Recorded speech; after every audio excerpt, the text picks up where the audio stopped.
Guys, ഞാൻ ഇന്നൊരു tomato sauce recipe കൊണ്ടാണ് വന്നിരിക്കുന്നത്. എൻ്റെ കുട്ടികൾക്ക് അധികം സോസ് വേണം. അതായത് ഇപ്പോൾ സ്നാക്സ് എന്തെങ്കിലും ആക്കുന്നുണ്ടെങ്കിൽ നല്ല സോസ് വേണം. ഒന്നാമത് എൻ്റെ കുഞ്ഞാപ്പി ഇവോന് ചോദിച്ചു എന്നാക്കും. അപ്പം നമ്മുടെ വീട്ടിലെല്ലാം ഹോം മെയ്ഡ് ആകുമ്പോൾ നമുക്ക് എന്താക്കാം, അത് ഹെൽത്തി ആയിരിക്കും. അപ്പം ഞാൻ വിചാരിച്ചു കുറച്ച് സോസ് ആക്കാൻ വേണ്ടിയിട്ട്. അപ്പോൾ സോസ് റെസിപ്പിയാണ് ഇന്ന് ഞാൻ നിങ്ങളടുത്ത് പറയാൻ വേണ്ടി പോകുന്നത്. തക്കാളി, ഉള്ളി, ജീരകം, കുഞ്ഞു ജീരകം, പിന്നെന്താ വെളുത്തുള്ളി, ഇഞ്ചി, അതെല്ലാം നല്ല ഫൈനായിട്ട് മിക്സിയിൽ അരച്ചിട്ട് സുർക്ക ഇടണം, പഞ്ചസാര ഇടണം. പിന്നെ നമുക്ക് ടേസ്റ്റിനനുസരിച്ചുള്ള ഉപ്പ് ഇതിടാം, മുളക് പൊടി ഇടാം.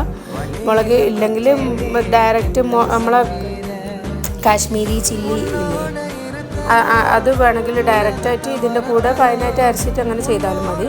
അപ്പോൾ നമ്മളെന്താക്കുക, നല്ലോണം അതിങ്ങനെ പാനിലിട്ടിട്ട് നല്ലോണം